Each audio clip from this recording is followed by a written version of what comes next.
Hello everyone. वैसे student जो खासकर अलीगढ़ मुस्लिम सिटी में 2025 में एडमिशन लेना चाहते हैं, कोर्सेज़ की बात करें तो एएमयू का बी ऑनर्स। अगर आप एएमयू के बी ऑनर्स में एडमिशन लेना चाहते हैं या फिर बीए बीएड में एडमिशन लेना चाहते हैं, किस तरीके से तैयारी करें खुद से कि आपका सिलेक्शन हो जाए, इसके बारे में बात करेंगे।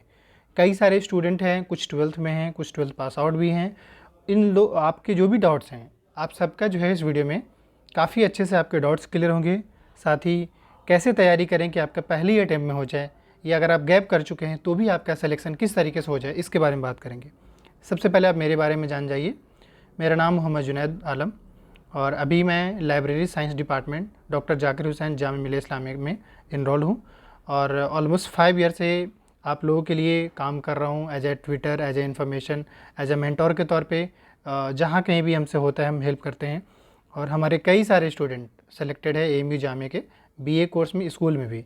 अगर हम बीए कोर्स के बारे में बात करें तो इस बार लगभग 35 स्टूडेंट के आसपास से बीए में सिलेक्शन है विद काफ़ी अच्छे स्कोर, रैंक और मार्क्स के साथ। तो आने वाले टाइम में 2025 में अब आपकी बारी होगी। आप किस तरीके से तैयारी करें कि आपका हो जाए, हम उसके बारे में बात करें। थोड़ा सा कुछ बेसिक डिटेल इससे पहले कि आप एएमयू का एंट्रेंस दें, कुछ बेसिक चीज़ें हैं जिसके बारे में जान जाइए। और अगर ये जान जाते हैं तो आपको एएमयू को लेकर कई सारे डाउट तो ऐसे ही क्लियर हो जाएंगे। तो चलिए अब आगे स्टार्ट करते हैं। स्लाइड है एएमयू का। तो हम अभी ना पहला आप नोटिस करिएगा कि जैसे एक तो कोर्स डिटेल जो एएमयू बी ऑनर्स जो है, इसके अंदर 2 तरीका है। और जो हम यानी कोर्स डिटेल के बारे में बात करेंगे, सीट्स के बारे में बात करें, कितने सीट्स हैं, eligibility criteria, age limit, exam pattern, test centre. इसके अलावा हम आपको कट ऑफ के बारे में भी बात करेंगे और भी कुछ कई लोगों का एग्ज़ाम पैटर्न को लेकर, सिलेबस को लेकर, फ़ी स्ट्रक्चर को लेकर, कोचिंग बुक लिस्ट, इन सब के बारे में एक ब्रॉडर व्यू यानी एक बड़े एरिया के बारे में हम बात करेंगे। और वीडियो एंड तक अगर आप देख लेते हैं तो आपके एएमयू बी ऑनर्स को लेकर आपके कई सारे डाउट क्लियर हो जाएंगे। साथ ही ये भी क्लियर हो जाएगा कि तैयारी कैसे करें। तो इतना तो समझ में आ गया होगा। चलिए अब स्टार्ट करते हैं एक एक से। सबसे पहले ये जान लीजिए कि एएमयू में अगर आपको एडमिशन चाहिए तो एएमयू में एडमिशन लेने का 2 तरीका है। पहला तरीका ये है कि या तो आप एएमयू का डायरेक्ट एंट्रेंस दे करके एडमिशन लीजिए बी ऑनर्स में, बी ऑनर्स के अंदर में, और या फिर यह है कि एएमयू के अंदर सीयूटी के थ्रू भी आप एडमिशन ले सकते हैं। मगर सवाल ये है यहाँ पे कि असल में कई ऐसे यूनिवर्सिटी में क्या होता है ना कि सेपरेट एंट्रेंस होता है, उसके बेस पर एडमिशन मिलता है। पर एएमयू में क्या है कि आप एक सिंपल एक एंट्रेंस दीजिए और मेरिट के बेस पे आपको पॉलिटिकल साइंस, आपको हिस्ट्री, आपको ज्योग्राफी, इकोनॉमिक्स, सोशियोलॉजी, साइकोलॉजी या और भी अदर कोर्स हैं एएमयू में जो बीए के अंदर है, वो आपको मिल जाएंगे। तो यानी कि आपके पास एक ही सिंपल से एक ऑप्शन है एंट्रेंस देने का, फिर मेरिट के बेस पे आपको एडमिशन मिल जाएगा। सबसे पहले थोड़ा सा हम फॉर्म के बारे में आइडिया देन बाकी बात करेंगे। जैसे एएमयू के बी ऑनर्स के किसी भी कोर्स में, पॉलिटिकल, हिस्ट्री, ज्योग्राफी, किसी भी कोर्स में अगर आप एडमिशन लेना चाहते हैं तो सबसे पहले आपको एंट्रेंस देना पड़ेगा। एंट्रेंस से पहले फॉर्म अप फिल करना पड़ेगा और फॉर्म 12th वाले स्टूडेंट भी फिल कर सकते हैं, 12th पास आउट दोनों कर सकते हैं। जो 12th में अभी हैं वो भी अप्लाई कर सकता है, जो 12th पास आउट हो चुके हैं वो भी अप्लाई कर सकते हैं। पहला फॉर्म आने का जो प्रोबेबिलिटी है नेक्स्ट ईयर फरवरी के आसपास में, और एंट्रेंस जो है ठीक आपके मिड मई के आसपास में होने की प्रोबेबिलिटी है। यानी एएमयू के बी ऑनर्स में अगर आपको एडमिशन लेना है तो फॉर्म जो है वो ठीक फरवरी से मार्च के बीच में आता है और आने वाले साल में भी ऐसा ही होगा। एंट्रेंस जो है वो आपके ठीक मई के आसपास में। अच्छा, फॉर्म ये भी बता दें, कई लोग जो 12th में जिनका बोर्ड जो है 2025 में 12th होगा, वो भी स्टूडेंट एलिजिबल हैं, वो भी फॉर्म अप्लाई कर सकते हैं। या जो स्टूडेंट 12th जो है 2024 में पास हुए वो भी अप्लाई कर सकते हैं, या 2023 में पास आउट हुए हैं, या 2020 में हुए हैं। यानी ये है कि आप 20 वाले भी हैं, 21 वाले भी हैं, या 2025 वाले, सब स्टूडेंट एलिजिबल हैं। हाँ, 2026 में जिनका 12th होगा वो एलिजिबल नहीं होंगे। क्लियर है? तो फॉर्म वो अप्लाई कर सकते हैं। कौन? जो 2025 में जिनका बोर्ड एग्जाम होगा वो भी अप्लाई कर सकते हैं। अप्लाई करने टाइम बस ज़्यादा कुछ नहीं मांगा जाता है। आपका पर्सनल डिटेल यानी फादर्स नेम, मदर्स नेम, आपका email ID, passport size photo, password, आपका फ़ोटो, सिग्नेचर, यही सब बेसिक चीज़। और किस स्कूल में पढ़ रहे, बस इतना ही पूछेगा, ज़्यादा कुछ नहीं पूछेगा। तो ये सब तो आपको मालूम, ये सब तो कर ही देंगे। खैर, ये मैंने आपको फॉर्म्स और एंट्रेंस के बारे में आइडिया दे दिया। अब हम दूसरा अगर बात करें तो एएमयू में जो सिलेक्शन का प्रोसीजर मैंने 2 बताया, एक तो एएमयू का एंट्रेंस, या दूसरा सीयूटी के थ्रू भी आप एडमिशन ले सकते हैं। लेकिन समझने वाली बात ये होगा कि एएमयू के ओर से जो एंट्रेंस होता है वो कुछ कोर्स का होता है और कुछ कोर्स का सीयूटी के थ्रू होता है। बाकी ये कि हम ऑलरेडी ऑनलाइन कोचिंग रन कर रहे हैं, चला रहे हैं, और हमारे कोचिंग से जैसे मैंने बताया कि 34 से 35 स्टूडेंट के आसपास सेलेक्टेड हैं। अभी एक न्यू और फ्रेश बैच हम स्टार्ट कर रहे हैं, सिर्फ आपके लिए होगा। उस बैच को ज्वाइन कर लीजिए, उससे कई सारे बेनिफिट मिलेंगे, हम आगे बात करेंगे। चलिए आप आपके बारे में बात करना चाह रहे हैं। सबसे पहले तो ये जान लीजिए कि जो एएमयू का एंट्रेंस होता है, एएमयू के एंट्रेंस के थ्रू किस किस कोर्स में आप फॉर्म, यानी कि एएमयू जो एंट्रेंस लेगा उस एंट्रेंस के अंदर कौन कौन सा कोर्स है बीए के अंदर। तो बी ऑनर्स अरबिक है, कम्युनिकेटिव इंग्लिश हो गया, उर्दू हो गया और कुरानिक स्टडी, यानी टोटल 5 कोर्स हो गया फैकल्टी ऑफ। देखिए पहली बात ये समझ लीजिए, जामे एएमयू के अंदर कई सारे फैकल्टी हैं, मतलब फैकल्टी ऑफ आर्ट्स के अंदर टोटल 5 कोर्स है, जिसमें सीयूटी नहीं बल्कि एएमयू का एंट्रेंस दे करके आपको एडमिशन मिलेगा।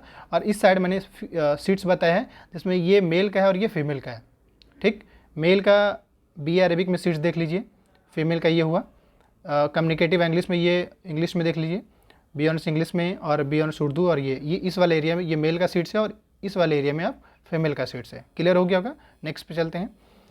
अगर हम, क्योंकि मैंने बताया कई सारे फैकल्टी हैं, तो फैकल्टी ऑफ सोशल साइंस के अंदर जो बीए का कोर्स है, B honours economic, history, geography, political science, sociology, psychology, Islamic studies, ये सभी कोर्स जो है, ये भी इनमें से किसी भी कोर्स में अगर आपको एडमिशन चाहिए तो सबसे पहले आपको एएमयू का एंट्रेंस देना पड़ेगा और एक सिंगल एंट्रेंस देना पड़ेगा।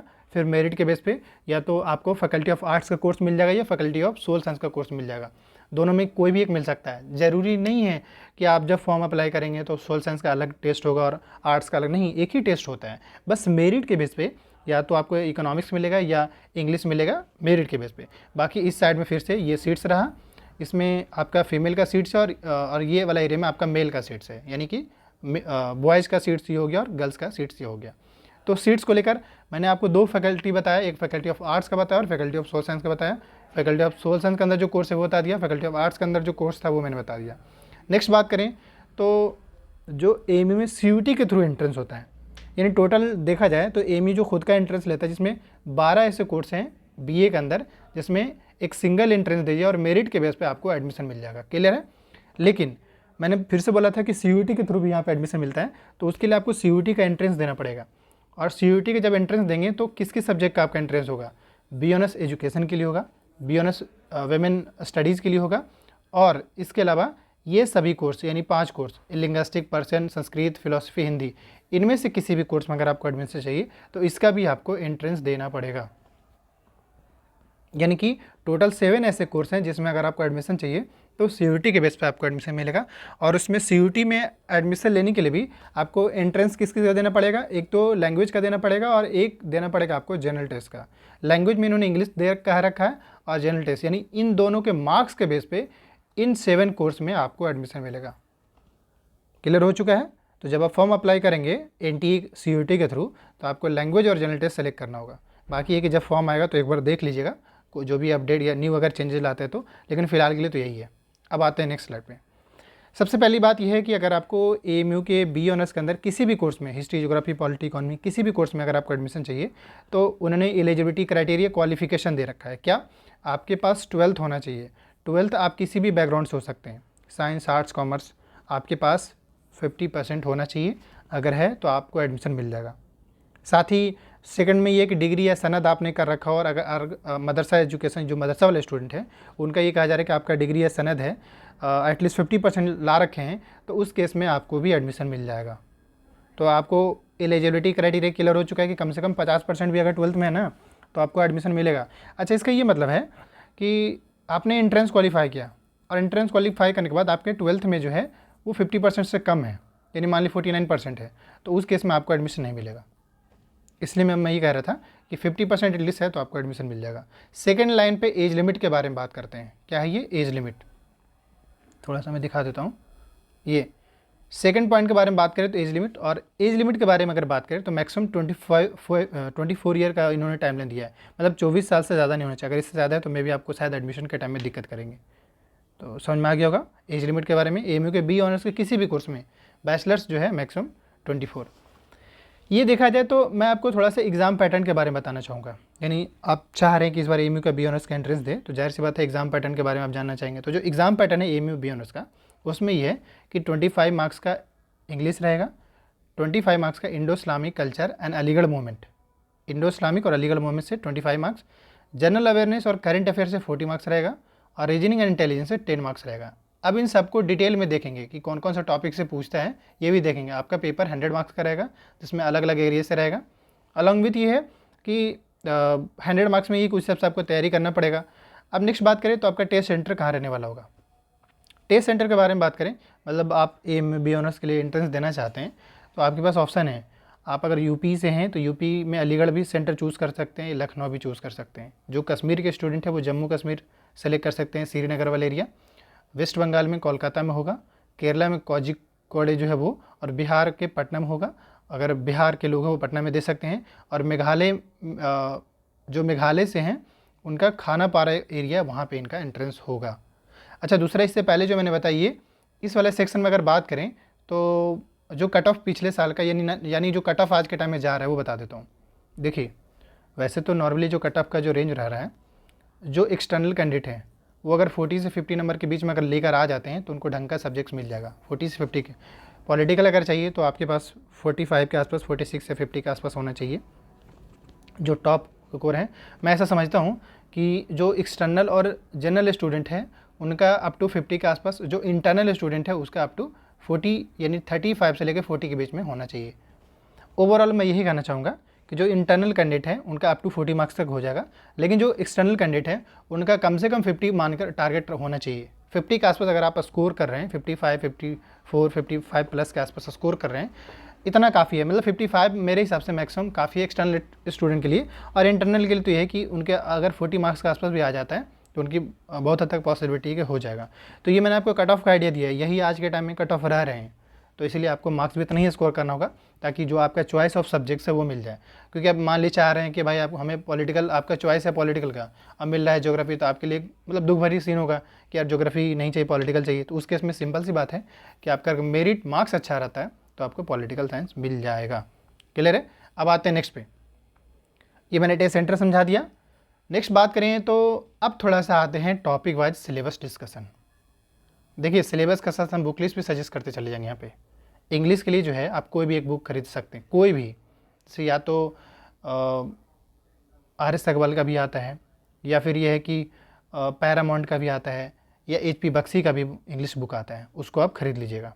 उसके बाद ये जितने भी टॉपिक्स हैं उसमें सारे टॉपिक हैं, जैसे कॉमन एरर का, grammatical uses, formation, antonym, synonym हो गया, पेयरिंग ऑफ वर्ड हो गया, सेंटेंस हो गया, स्ट्रक्चर हो गया, कंस्ट्रक्शन हो and construction, preposition, completion sentence, ये सारे इंग्लिश के टॉपिक है। ये सारे टॉपिक जो है किसी भी बुक से जो एसएससी लेवल को यानी 12th लेवल का हो, आप उसको पढ़ लेंगे। पढ़ लेने के बाद आप 5 ईयर का पेपर सोल्व करेंगे उसके इंग्लिश का सेक्शन, और वो भी 25 मार्क्स का आपका इंग्लिश है। अगर आप 25 में अप टू 10 से 15 नंबर भी लेकर आते हैं ना, 15 नंबर भी लेकर आ जा रहे हैं, तो इसका मतलब है कि आपका चांसेस ज़्यादा है, आपका सिलेक्शन होने की प्रोबेबिलिटी बढ़ रहा है। तो मैं आपको ये पता चल गया कि इंग्लिश का सिलेबस क्या है इन्होंने। नेक्स्ट बात करें तो ये Indo Islamic and Aligarh movements है। इंडो इस्लामिक में देखा जाए तो main tenets of Islam, Sufism, Bhakti movement, religious coexistence, Akbar, major medieval monuments है, encounter with modern culture, sir Syed Ahmed Khan and his companion, Aligarh movement. ये सारे वो टॉपिक हैं जहाँ से आपके 40 मार्क्स बनेंगे, क्योंकि इसे उन्होंने 40 मार्क्स दे रखा है। 25 मार्क्स का आपका इंग्लिश हो गया, 40 मार्क्स का आपका अलीगढ़ मोमेंट और इंडो इस्लामिक कल्चर से। अब इसके बाद नेक्स्ट बात करें तो आप अगर एक बात बताना चाह रहे हैं, अगर इन सबको तो यानी ये है कि मेडिवल हिस्ट्री को बंदा अच्छा से पढ़ ले। देखिए, मेडिवल हिस्ट्री पढ़ ले, सूफीज़म, भक्ति मोमेंट, ये सब पढ़ ले अच्छे से, सैयद अहमद खान के बारे में, अलीगढ़ मोमेंट के बारे में अगर पढ़ लेगा तो इस 40 में कम से कम 20 तो वो ला ही सकता है कम से कम। और ये इस 25 में कम से कम आप 10 से 15 लाने की कोशिश कीजिएगा। 10 से 15, अगर 15 नंबर भी ला रहे हैं या 10 नंबर भी लाते हैं तो 20 और 10 कितना हो गया, 30 नंबर हो चुका है, यानी 30 नंबर हो चुका है। ये मिनिमम बता रहा हूँ, एक मिनिमम टारगेट लेके चलेंगे तो आराम से हो जाएगा। अब इसके बाद जैसे मैं बताया कि करंट अफेयर है और जनरल अवेयरनेस का है, तो आप इसमें देखें कि आपका पॉलिटी से पूछा जा रहा है, पॉलिटी वर्ल्ड पॉलिटिक्स हो गया, कंप्लीट पॉलिटी हो गया। इसके अलावा वर्ल्ड पॉलिटिक्स से ह्यूमन राइट्स हो गया, आर्कियोलॉजिकल, फिर हिस्ट्री हो गया, medieval history, modern history, world history हो गया। इसके अलावा ज्योग्राफी में देखिए, physical geography, Indian physical environment से पूछा जा रहा है। इसके साथ साथ कुछ फाउंडेशन ऑफ साइकोलॉजी क्या है, self and society, games, sports, awards, honours, abbreviation, acronym, prominent books and author. ये वो टॉपिक है जिससे आपके 40 मार्क्स के सवाल बनेंगे। इस 40 मार्क्स में आप अगर सही से पढ़ेंगे सिलेबस के अकॉर्डिंग, जैसे देखिए आपका पॉलिटी से 4-5 सवाल पूछे जा रहे हैं, हिस्ट्री से भी 4-5 सवाल पूछे जा रहे हैं, ज्योग्राफी से भी 3-4 सवाल पूछे जा रहे हैं, तो और बाकी जो books and author, awards and honours, games and sports, ये करंट अफेयर का पार्ट हो गया। तो इन करंट अफेयर के टॉपिक को अगर अच्छे से कर लेते हैं टॉपिक वाइज भी, तो ओवरऑल देखा जाए 40 में आराम से 20 ला सकते हैं। तो 30 नंबर ऑलरेडी ला रखा है। इस अगर हम 40 में 20 में नहीं ला रहे तो कम से कम 15 तो ला ही सकते हैं। एक कैलकुलेटेड चलिए ना, 15 नंबर इधर हो गया यानी 45 मार्क्स हो गया। यानी ये है कि आप जो है इस हद तक पहुंच चुके हैं कि आप 45 मार्क्स ला करके अब आप एडमिशन हो गया है, इतना ही में आपका एडमिशन हो जा रहा है। फिर अगेन जो है आपका रीजनिंग का पोर्शन है। इस रीजनिंग में आपके 10 मार्क्स का क्वेश्चन रहेगा, तो रीजनिंग में कम से कम 5 नंबर ही लेकर आ जाइए ना। तो 5 इधर हो गया और 45 उधर बताया था मैंने, 5 45 कितना हो गया, 50 हो गया। और अगर 50 जो स्टूडेंट लेकर आ जा रहा है उसका 100% है कि जो भी सब्जेक्ट वो चाहता है वो सब्जेक्ट उसको मिल जाएगा। तो सिलेबस को लेकर मैंने तो आइडिया दे दिया। अब थोड़ा सा हम बुक को लेकर आइडिया देते हैं कि अगर आप खुद से करना चाहते हैं तो बुक के बारे में रीजनिंग में कोई भी एसएससी लेवल का रीजनिंग बुक चलेगा, लेकिन साथ साथ ना ये सारे टॉपिक आपको अलग से मतलब बुक से या जहाँ से भी होता है कवर अप कर लेंगे। सीरीज से है, सैलिज्म हो गया, इसके अलावा ये सारे टॉपिक्स हैं। अगर इसमें बात करें तो इसमें जो है आप सवालों की इसमें कौन सा बुक फॉलो करें, तो आप एनसीईआरटी 12 का फॉलो कर लीजिए, यानी 11 12 का एनसीईआरटी फॉलो कर लीजिए, जो टॉपिक बताया गया है उस हिसाब से। जैसे ये तो कहीं ना कहीं 12 का एनसीईआरटी से है, ये भी 12 का एनसीईआरटी है, और इसका शायद फिजिकल ज्योग्राफी या इंडियन फिजिकल ज्योग्राफी ये भी शायद 12th है, I am not very sure. तो ये यानी 12 का अगर एनसीईआरटी पढ़ लेते हैं अच्छे से ढंग से, थोड़ा अगर 12th पढ़ेंगे तो थोड़ा बहुत बेसिक भी पढ़ सकते हैं 6 to 8 या 6 to 10, पर अगर ये 12th का बुक डायरेक्ट अगर अच्छे से ढंग से पढ़ लेते हैं तो इसका ये मतलब है कि आपका आराम से अच्छा स्कोर कर पाएगा। तो जाहिर सी बात है ये 40 मार्क्स का, अगर इस 40 में 15 नंबर ला रहे हैं और अगेन इंडो इस्लामिक को उससे भी अगर 15 लेकर आ रहे 30 मार्क्स हो गया, और इंग्लिश में अगर 25 में से अगर 10 नंबर भी लाते हैं तो 40 हो जाता है। और रीजनिंग में कम से कम 10 में आप कम से कम 5 से 7 तो लाना ही होगा, 5 से 7 लाएंगे आपका 47 अराउंड हो जाएगा, और इस 47 तो आराम से हो जाएगा। तो एक कैलकुलेटेड चलोगे आप तो आराम से हो जाएगा। अब थोड़ा सा बुक के बारे में बता देते हैं। देखिए इसके बारे में मैंने आपको एनसीईआरटी बोला, इसका तो कोई एनसीईआरटी नहीं, बिल्कुल इसमें आपको करंट अफेयर टॉपिक वाइज पढ़ लेना है। बाकी है कि हम जो मैराथन चलाएंगे वो भी आपके काम आएगा आने वाले टाइम में, जो हमारा मॉक टेस्ट होगा वो भी आपके काम आएगा आने वाले टाइम में। तो एक तो वो हो गया। रीजनिंग को लेकर कोई भी एसएससी लेवल का बुक जो आपका हो चलेगा, ये इनके बारे में बता दिया। अलीगढ़ मोमेंट और इंडो इस्लामी का नाज गाइड या दो पब्लिकेशन का जो बुक आता है उसको परचेज़ कर लेंगे। इंग्लिश के लिए जो मैंने आपको बता दिया कि कोई भी एसएससी लेवल का इंग्लिश बुक चलेगा, चाहे वो अरिहंत का हो, चाहे वो पैरामाउंट का हो, या चाहे वो एसपी बख्शी हो। बस ये सारे टॉपिक उससे पढ़ लेना है, रिवीजन कर लेना है। याद रखिए किसी टॉपिक को पढ़ने से ज़्यादा रिवीजन करेंगे तो आराम से आपकी तैयारी हो जाएगी। तो मैंने जो है आपको सिलेबस के बारे में आइडिया दिया, कट ऑफ के बारे में भी आइडिया दे दिया, ये सारी चीज़ें मैंने आइडिया दे दिया आपको।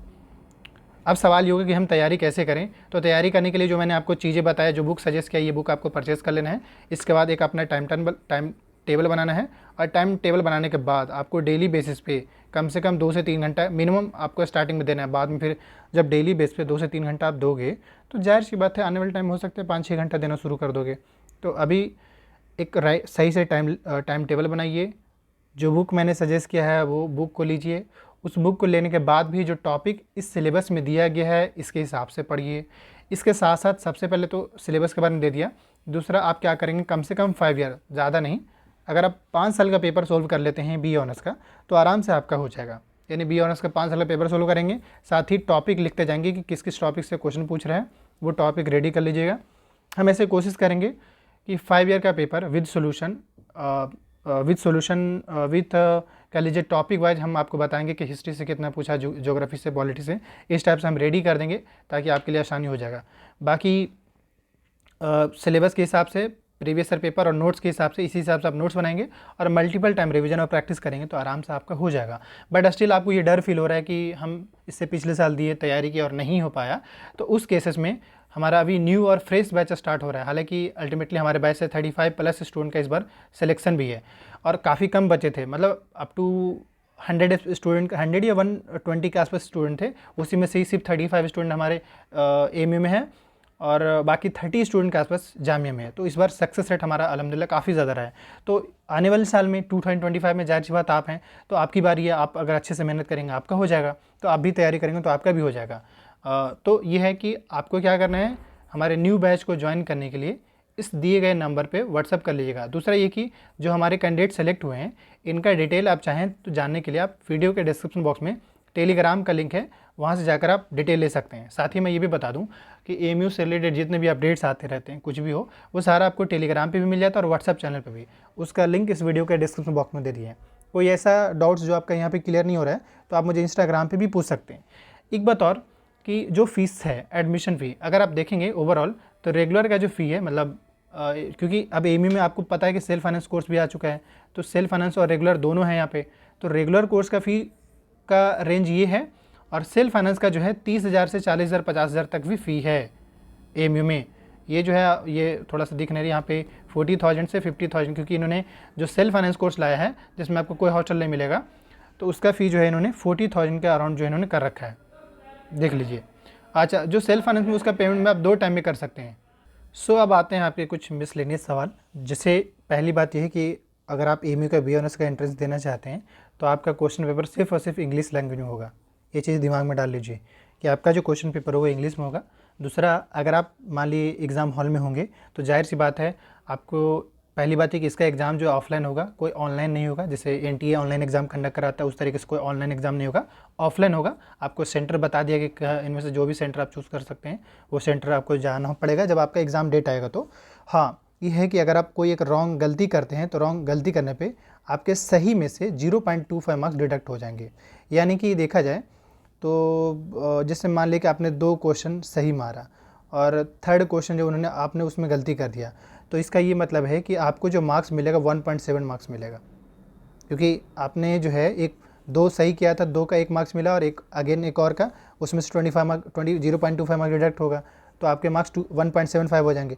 तो ऐसे ही आपके नेगेटिव मार्किंग है।